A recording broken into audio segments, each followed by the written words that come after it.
Hello everyone, আমি Rumi Gomez, Rumi diary থেকে বলছি।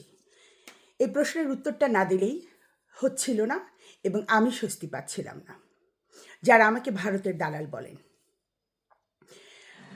আসলে আমরা যারা একটু মূর্খ অথবা আমাদের শিক্ষার অভাব আছে, আমরা সুশিক্ষায় সুশিক্ষিত না, অথবা সুশিক্ষায় কুশিক্ষিত, এবং যারা জ্ঞানপাপী, তাদের মধ্যে এই টেন্ডেন্সিটা আছে যে কেউ যদি ৭১কে ধারণ করে, স্বাধীনতাটাকে সম্মান করে, বঙ্গবন্ধুকে শ্রদ্ধা করে, এই সুশীল সমাজ অর কুশীল সমাজ, শিক্ষায় যারা জ্ঞানপাপী অথবা অশিক্ষায় যাদের মাথার মধ্যে মানে গোবরের পরিমাণটা বেশি, গোবর দিয়ে যারা চালিত, তারা এরকমভাবে একেবারে ট্যাগলাইন দিয়ে দেন যে এরা হচ্ছে দোসর, এরা হচ্ছে আওয়ামী লীগের দোসর। আমি ইন্ডিয়ার দালাল, তাই না? আপনি ব্রিটিশ আমলে কাদের সাথে ছিলেন? ব্রিটিশ আমলে আমাদের দেশের রুটটা কোথায়? মূর্খের মতো যে আমরা কথা বলি সবাই, যে আমরা যে আমাদের জ্ঞানের যে পরিসীমা লিমিটেড, আমরা ওই ব্রিটিশ আমল পর্যন্ত যেতে পারি না। মোঘল আমল, মুঘল সাম্রাজ্য, সুলতান সাম্রাজ্য আমরা তো পড়িনি।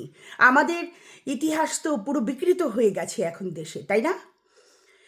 হ্যাঁ, আমাকে যারা বলেন আমি ইন্ডিয়ার দালাল, আমি ইন্ডিয়ার দালাল। আমি ইন্ডিয়ার থেকে আমার রুট আছে। আমার দিদিমা কলকাতার, আমার দিদিমার এখনও ভাই বোনের বাচ্চা কাচ্চারা এখনও কলকাতায় বিচরণ করছে, এখনও কলকাতায় আছে।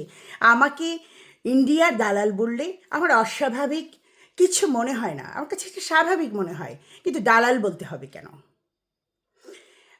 আমি তো এখানে বসে ইন্ডিয়ার দালাল হয়ে গেছি, আর আপনারা বাংলাদেশে বসে 3 মাসে ১৩,৫২৮ মেট্রিক টন চাল খেয়ে ফেলেন। আপনাদের ভাতে মাছে আমরা বাঙালি, তাই না? আপনারা 3 মাসে ১৩,৫২৮ টন চাল খেয়ে হজম করেন। আপনারা ইন্ডিয়ার সাথে কামড়াকামড়ি করেন। ওই যে আমাদের কথায় আছে না, আমরা বাঙালিরা, আসলে আমরা রিয়েলি বাংলাদেশিরা, বাঙালি বললে ভুল হবে, বাংলাদেশিরা যে পাত্রে খাই সে পাত্রেই হাগু করে দিই অথবা পু করে দিই। এটা আমাদের স্বভাব। এটা আমাদের স্বভাব চরিত্রে পরিণত হয়েছে যখন থেকে আমরা পাকিস্তানপন্থী হওয়া শুরু করেছি। কারণ আমরা ইন্ডিয়া থেকে চাল আনি, ইন্ডিয়া থেকে চাল এনে সেটা খেয়ে আমরা বেঁচে আছি অথবা বেঁচে থাকার চেষ্টা করছি।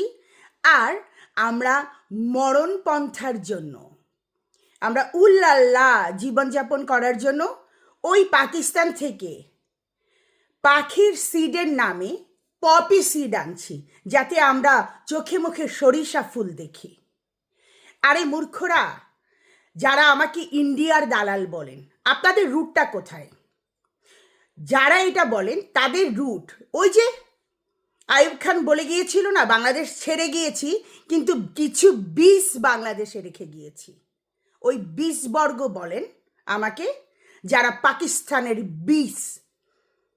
এখন আপনারা পপি সিড ইনস্টেড অফ পাখির বীজ, পপি সিড আনছেন, উল্লাল্লা জীবনযাপন করবেন তাই।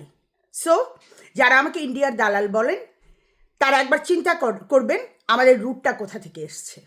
ধন্যবাদ।